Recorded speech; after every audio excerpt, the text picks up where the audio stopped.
the way indigenous people lived in harmony with the natural world as keepers or stewards of the planet, not owners of it. And how we are one race, human race, that seeks to care about the planet, also known as Good Ship Earth. I don't know if you guys are familiar with that term. That's an Bucky old one. Fuller. Yeah, Good Ship Earth. Yeah. So due to my family's inability to show our maternal bloodline ties to the tribe during a determined set of years, I'm not able to be part of tribal government, receive benefits or assistance as tribal members do. Which, by the way, my husband is a Narragansett tribal member because he ties to the tribe through both his parents. So by blood, my daughters are also tribal members, but I currently am not because my paper trail doesn't connect.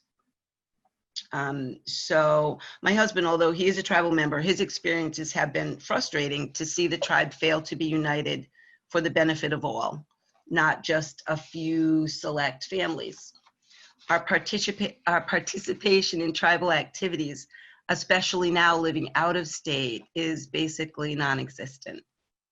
Our traditions and daily activities resemble that of the average Christian American family. We observe some calendar holidays, and I personally never experienced anything more than an occasional powwow or a traditional native wedding ceremony, which is amazing. Sadly, I am ignorant to many of the ways and customs of my ancestors. And the reality is, I'm more European and African American than I am actually Narragansett, genetically speaking, which just points to the fact that we all can trace back to the origins of humanity. So in my brain, we are all brothers and sisters. Good morning, family. That's all I've got. So questions at this point, I will do my best. Yeah. When you want to ask a question, just hit your space bar and ask it. And I may or may not be able to answer you, but I will give my best answer and hope that it. I'm sure we can get to it. Anybody out there? Should have given them more caffeine this morning. While they're thinking about it, I'm going to go high test now. I'm done with my water. Okay. Do you want? Yeah. I mean, I'm right here. I can hear you. It's Yeah, all in yeah. my kitchen. Anybody have a question here? I'll wait for her to get back. You know, she's right there. She can hear you. Mm-hmm. Okay. I know. I'll wait. It's okay. 1 second. Here she comes. Okay. So, did you ever feel like when you were growing up, that you like had like almost like a split identity, like you didn't know which one you fitted more to? Yeah, I wouldn't say that it was a split identity because it wasn't like as a young girl, I wasn't able to, how would you say, like compartmentalize and behave one way with one peer group and then go and be part of another peer group. It was more of by the time I was elementary school age, my parents were able to buy their own home in a historic neighborhood in South Kingstown, which is where I grew up. So just by that move, all my friends immediately were the white kids that I went to school with.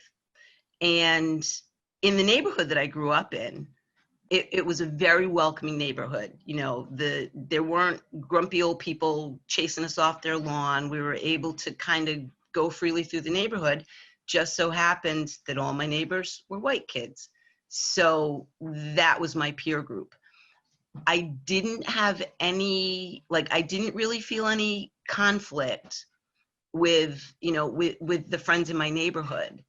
I felt conflict from the other minority kids that, by the way our school was set up, it was, they pretty much like they would take a top third, middle third, and lower third and mix all the classes up.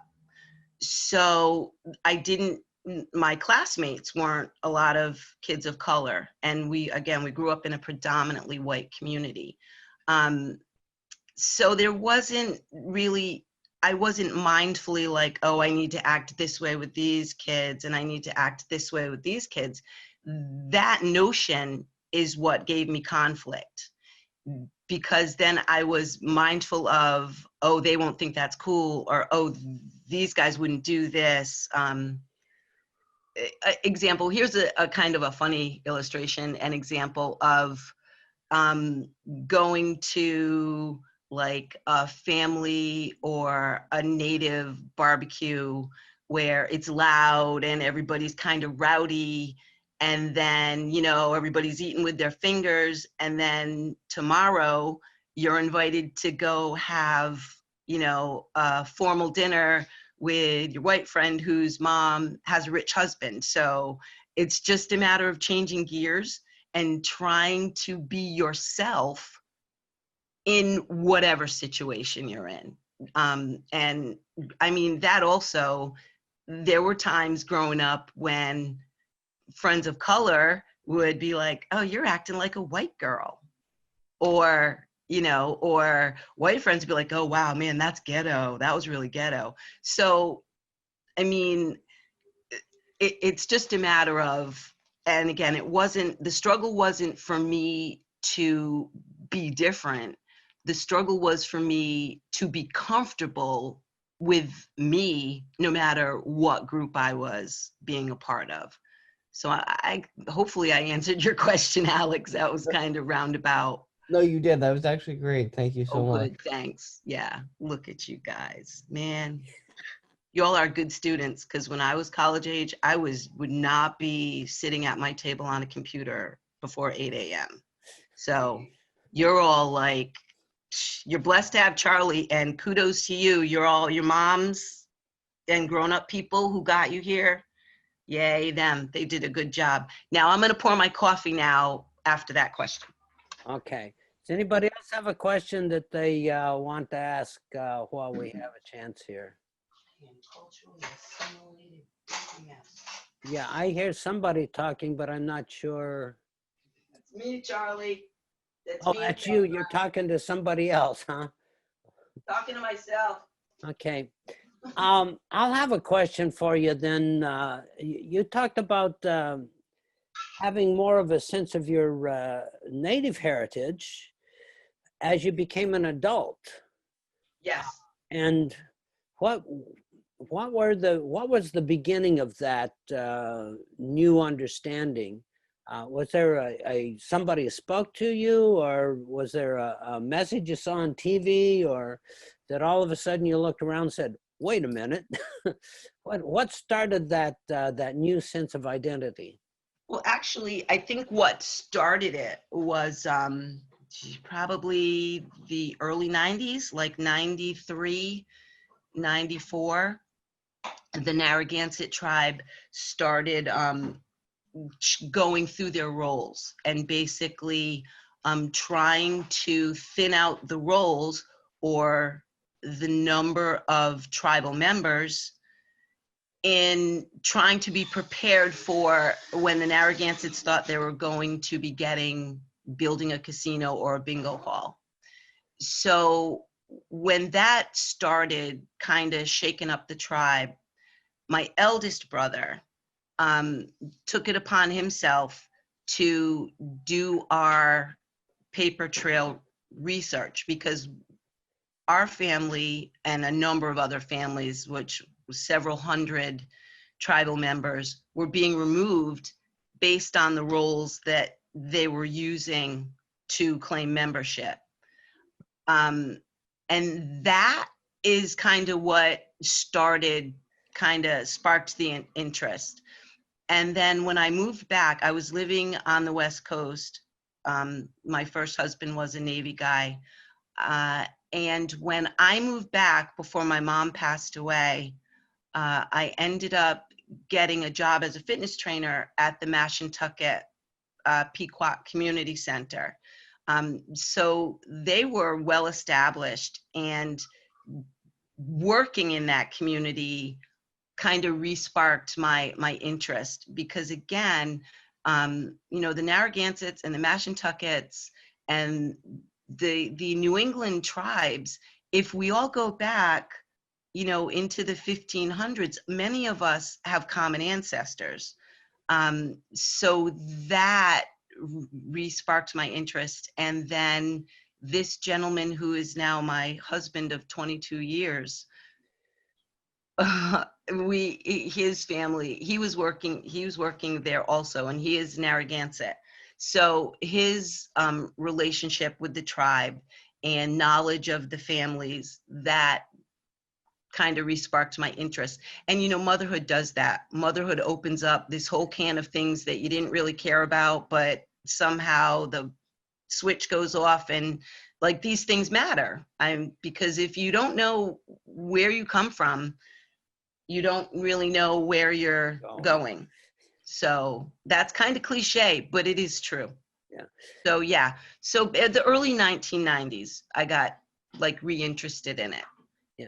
Now, you mentioned earlier, when you are a member of one of the recognized tribes, you have certain benefits. Correct. Yes. What are some of those benefits? I Well, know for the Pequots, that was a considerable amount of entitlements. Yes. I haven't heard so much about the Narragansett. No, I think for the Narragansett, it's just because they don't have a large self-sustaining business like the casino, but they do. The tribe, being a tribal member of a federally recognized Native American tribe, gives you benefit to get grant money for education, to start up your own business, to do all sorts of things to move, economically move you forward. But the Narragansetts, basically, they have a health center. They provide health care through federal funds. My daughters are able to pretty much go to school for free if they're going to, a state school. So again, these are benefits that we used to, I was able to benefit from as a high school and college age. But when they changed those roles, changed the base roles, that, limits the number on your roles. So potentially, the smaller your tribe, the bigger your benefit, because, the same amount of money, federal money, gets distributed from one tribe to another. Yeah. And the funds and this is where it's murky, because I was told that if you're on a federally recognized tribe, if you're a member, you are on the rolls in Washington, D.C. And I haven't done a whole lot of looking into that. But at the very basic level, if you are not a tribal member, you don't have the privilege of going to tribal meetings. Certainly powwows and things that are open to the public, yes. But as not being a tribal member, I cannot go to a tribal meeting. I cannot vote for, their upcoming council members. My husband still can, but again, we live in Connecticut. He's a contractor, he works hard. Lots of times he's not able to go to the meetings. But again, there's just so much infighting, and politics in general are murky. And then you put people in the pot that are third, fourth, fifth cousins who have strife over generations that's just not getting rectified or aired out. So our relationship with our tribe right now is more at arm's length, because we're out of state and not able to participate. So, and that's kind of a cop out. If I really applied myself and gave it some energy and time, I'm sure I could learn a lot and connect myself with tribal elders and historians. But again, you put your energy where your heart is. And my heart is just getting around real small people and teaching them how to get along. That's where my heart is. Sounds So. good. I'm keeping an eye on our clock here. Did you want to show Yep. some of your regalia to us before we switch over to Dave? Well, the regalia that you have in that picture of me Yes. is this actual regalia. And the things that you displayed is also part of the regalia. I don't know that if I just turn my computer like this, Yeah. if you can even really see what's going on here. Yes. We can but it see was- the leggings and the dress. Yes, Yes. yes. Now the dress Now- was your grandmother's? Actually, it belonged to my grandmother's mother, Wow. my great-grandmother, which is why now it lives all wrapped up, because it's over 100 years old, well over 100 years old. So my grandmother was born in 1896. Yeah. So this regalia is older than the 1890s. I was told by a historian to honor my ancestor by displaying it. And I did that for about 2 years, but just it being in the air, like there are teeny tiny shells and all these intricate little beads, and they're starting to, like the thread is starting to rot. So I can't even really display it the way I should. It needs to be encased. So right now it's just living in plastic, so it doesn't get eaten. But I did also learn that the whole process of a regalia, it's a very personal experience. So it's not appropriate to put on someone else's regalia. And I feel like, it's okay because it was for educational purposes. But certainly to go to a tribal function, say a wedding or a powwow or some gathering, it would be like, no, you would not wear your grandma's regalia. You would have your own regalia. And the whole making of it is a process. It's an educational process. It's a history lesson. It's meant to be, that part of, as you're learning about your heritage and your ancestry, as you're making this regalia under the guise of an elder person, elder man, elder woman, because, the regalia goes both ways. So that is now tucked away. Don't ask your Native friends to borrow regalia for Halloween. Not appropriate. No. Yeah. All righty. Super. That really does give us an additional insight that most of us are unfamiliar with. So, okay. I see my clock is Ticking down. ticking. So I'm going to go, we keep losing Kyle here. I'm going to go to my share screen here to do, okay, there's a little closer look at the Oh yeah, there you go. Yeah. Yeah. Those are the leggings.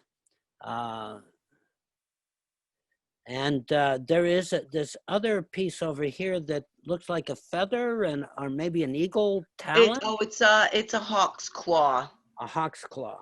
Yeah. That was my cousin was married to a gentleman who was Wampanoag, and he was really, really into beadwork. A lot of the costume jewelry stuff he had made a lot of it. And again, no sewing machines, guys. This is by hand. All by hand. It makes my eyes and fingers hurt just to looking at it. Yeah. So, all righty. Well, thank you very much, Tina. I hope My pleasure.